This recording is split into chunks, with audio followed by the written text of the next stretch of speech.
Good afternoon. Welcome to the Daily Friend Show. I'm your host, temporary host this afternoon, Terence Corrigan, and I'm joined in the studio by CRA analyst Makoni Maja. Makoni, how are you doing today? Good, Terence. Glad to be with you here today. And it's good to be back. Okay, we've got a couple of distressing stories, and this being South Africa, stories are often depressing. More trouble in state-owned entities, it seems. We see that the head of rail freight at Transnet has quit, following hot on the heels of the chair of the group. We see that a Prasa bridge has collapsed, and the Post Bank is insolvent. I think it's what 2 billion in debt. Makone, not a propitious time for our developmental state. I see. What's your thoughts on all this? Not very encouraging, but I suppose this will be the kind of condition state-owned entities will continue to function or carry on in.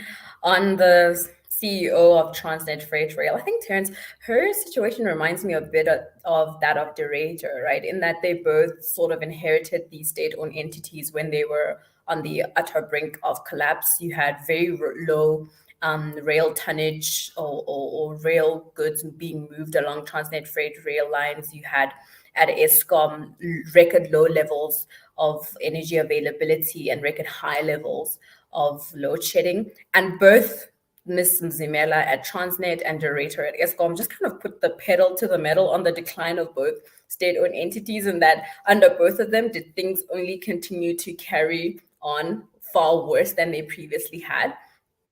But specifically on Transnet Freight Rail, you had record high levels of cable theft crime. I believe a year into her taking on the position, so in the previous financial year, you had cable theft crime spanning the distance of 1,500 kilometers.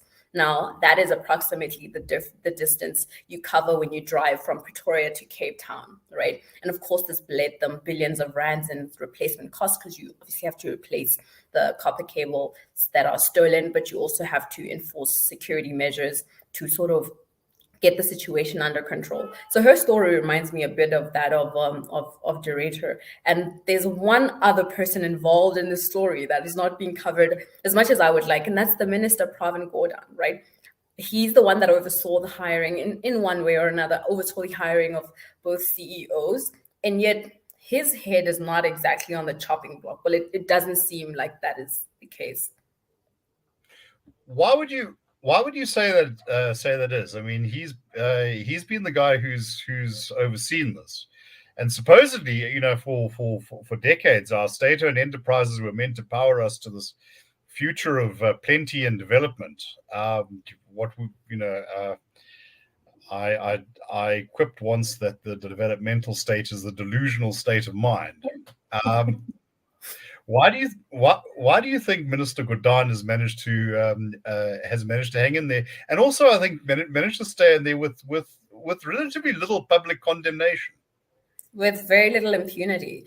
Terence, I think those are the luxuries and comforts you enjoy when you are employed through cadre deployment rather than through merit, right? Because if his appointment to the minister position was merit-based, then there would be certain key or indicators that we would be looking at to see, is he actually doing a good job? Failure to which we would have to start talking about dismissing him. But there are no such key performance indicators. And because of that, he continues to run the show despite doing a terrible job at it and leading both state entities to their sad decline, demise, whatever you want to call it. So I think those are, again, cushions that you enjoy when you're promoted to your position through cadre deployment rather than through actually knowing what you're doing and being judged on that accordingly.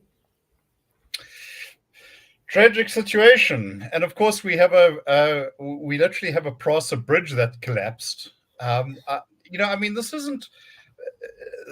is the literal definitional collapse of something, not the decline of balance sheets and sucking 100 billion out of the economy, which I understand is what the mining industry lost as a result of the logistics dog's breakfast we have, but literally a bridge falls down.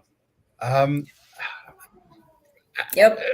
you know how how does one where does one start? Exactly. I think you're right in pointing out that we usually use words like collapse or knife's edge, metaphorically using figures of speech. But now you have a bridge literally falling in, and this time not killing people, but only injuring them, which I will take over death at any time.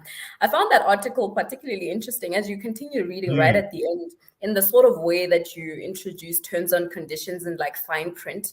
One of the MMCs in Joburg acknowledges that they've actually been referring to these bridges recently in their meetings as disasters waiting to happen, as in that very day the bridge collapsed, there had been a meeting earlier where such words like disasters waiting to happen were used, and also that Prasa was notified of this bridge ahead of time, so long before the collapse happened.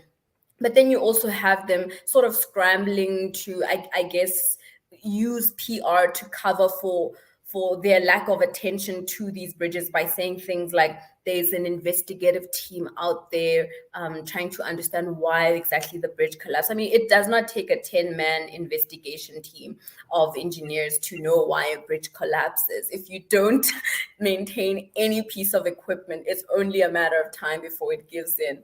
So again, the developmental state, as you said, Is the delusional state of mind. of mind, correct.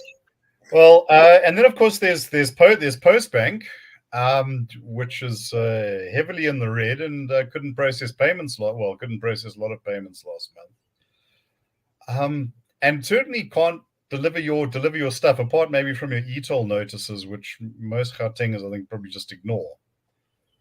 You would think by now the state would sort of understand that if they cannot get the basics right, and I mean the basics, I mean the bare minimum, like security, health, education, that sort of thing. If they cannot get those right, they should not be considering expanding their scope, such as into the financial sector or in the banking sector, right? So you'd think they'd stay clear from banking if they cannot even get bridges in the condition that they need to be for people to be able to utilize those basic, again, bare minimum pieces of infrastructure. Postbank is another one of those where a state that keeps on expanding and expanding despite not being able to get a hold of those things those bare minimum pieces of equipment moving along. Just continues to expand despite clear signs that it should likely stop. Right.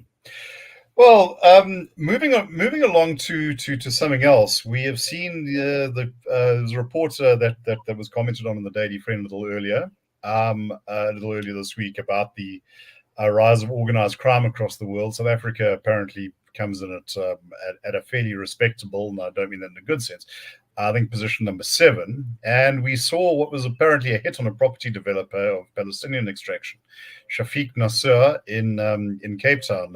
Apparently his assailants drove super bikes. This is something that one expects in Mission Impossible, not in suburban Cape Town. No, fiction turned into reality, apparently, because I'm not very familiar with Cape Town, but this brazen killing of the property developer happened on a highway that was like during peak traffic. So people are not even, these mafia style cartels are not even like trying to kill people when no one's watching. They're now doing it in broad daylight in a traffic filled road with other passengers on there. It's deeply concerning. These are also those conversations that people have secretly about the, like you said, mafiaization of the state, because this is not the first assassination of somebody like a property developer. You have a bunch of businessmen, right, being killed by these mafia type cartels in the country that run the country and demand certain payments for you to have access to certain industries. So it's quite frightening to see that now these are happening in broad daylight. And in a city like Cape Town, it's also quite disappointing. Although it's been rife there, especially this year, we know of specific cases of clubs that are targeted in Cape Town by these cartels. Well, and then of course there's the whole construction mafia thing. And very briefly, the final issue It seems that the ANC in Gauteng wants to introduce quotas on employment for foreigners in the private sector. We need to solve unemployment, so apparently we're going to do that not by expanding, but by kind of redistributing. Titanic, deck chairs, iceberg come to mind here. What's your thought? This is one of those scapegoating incidents of scapegoating, right? Where you cannot actually solve the issue of unemployment. So you find some other existential threat to point to and kind of pretend to be solving it in an attempt to solve the bigger issue of unemployment, the more pertinent issue of unemployment that you so failed to do for so many years.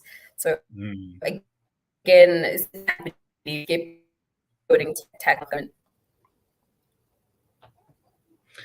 Okay, well, folks, I think that's about all we have time for. So we'll sign off and